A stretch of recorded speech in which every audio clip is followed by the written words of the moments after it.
Hey guys, you probably never heard of this story before, but it's called The Gifts of the Little People. And this story originates from the Haudenosaunee people. Let's get right into it. There was once a boy whose parents had died.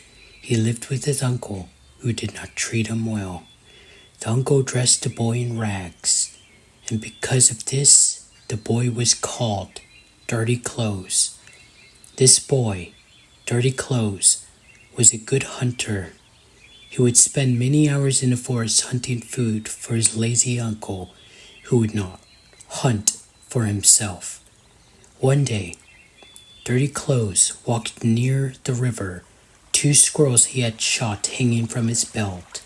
He walked near the cliffs which rose from the water, and this is where the little people, the Jokiho, often beat their drums. Most of the hunters from the village were afraid to go near this place, but Dirty Clothes remembered the words his mother had spoken years ago. Wherever you walk with good in your heart, you should never be afraid.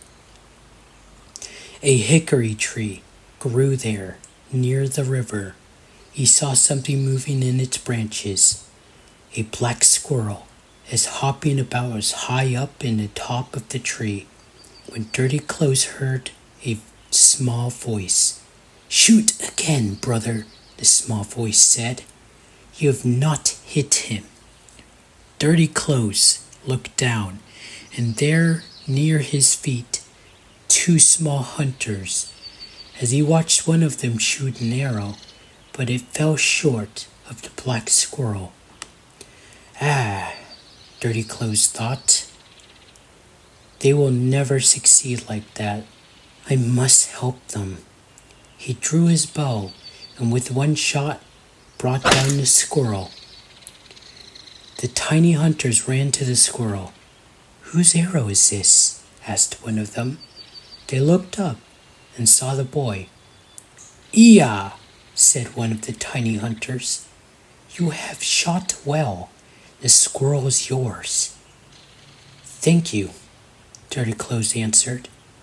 "But the squirrel is yours. Also, these others I have shot today."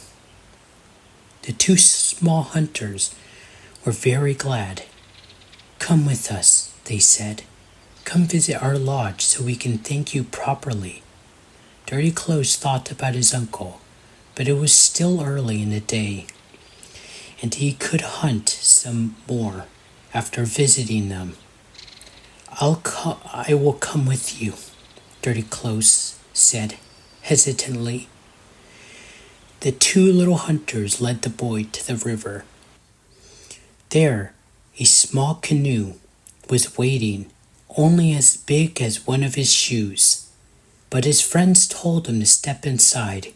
He took one step and found he had become as small as the tiny hunters and was sitting with them inside their canoe. The little people dipped their paddle up. The canoe rose into the air.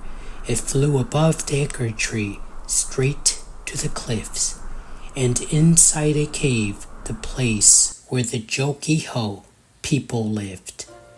There, the two hunters told their story to the other little people gathered there, who greeted the boy as a friend. "You must stay with us," his new friend said. "For just a short time we can teach you." Then the Jokiho taught Dirty Clothes things which he had never known. They told him many useful things about the birds, the forest animals. They taught him much about the corn and the squash and the beans which feed human life.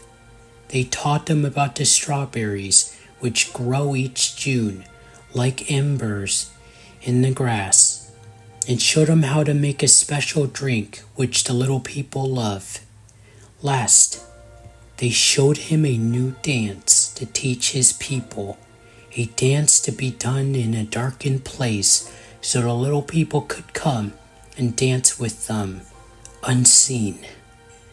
A dance which would honor the Jogiho and thank them for their gifts. 4 days passed.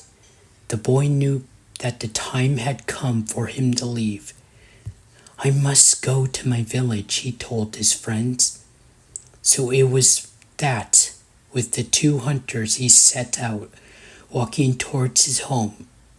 As they walked with him, his 2 friends pointed to many plants which were useful, and the boy looked at each plant carefully, remembering its names.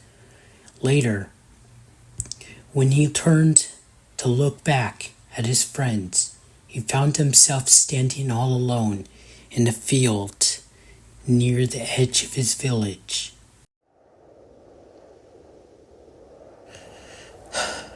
Dirty Clothes walked into his village, wondering how so many things had changed in just 4 days. It was the same place, yet nothing was the same. People watched him as he walked, and finally a woman came up to him. "You are welcome, your stranger," said the woman. "Please, tell us who you are." "Don't you know?" he answered. "I am Dirty Clothes." "How can that be?" said the woman. "Your clothes is so beautiful." At that, he saw his old rags were gone. The thing he wore now was a fine new buckskin, embroidered with moose hair and porcupine quills. "Where is my uncle?" he asked the woman. "The one who lived there in that lodge and had a nephew dressed in rags." Then an old man spoke up from the crowd. "Ah," said the old man, "that lazy person. He's been dead for many years, and why would such a fine young warrior like you look for such a man?" Dirty Clothes looked at himself and saw he was no longer a boy. He had become a full-grown man and towered over the people of his village. "I see," he said. "The little people had given me more gifts than I thought." And he began to tell his story. The wisest of the old men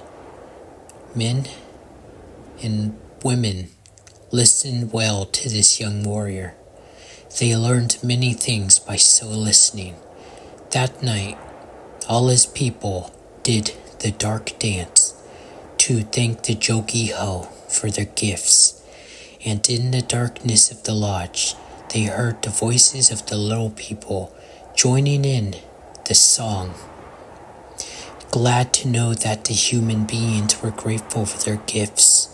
And so it is even to this day that little people remain the friends of the people of the Longhouse, and the dark dance is done even to this day.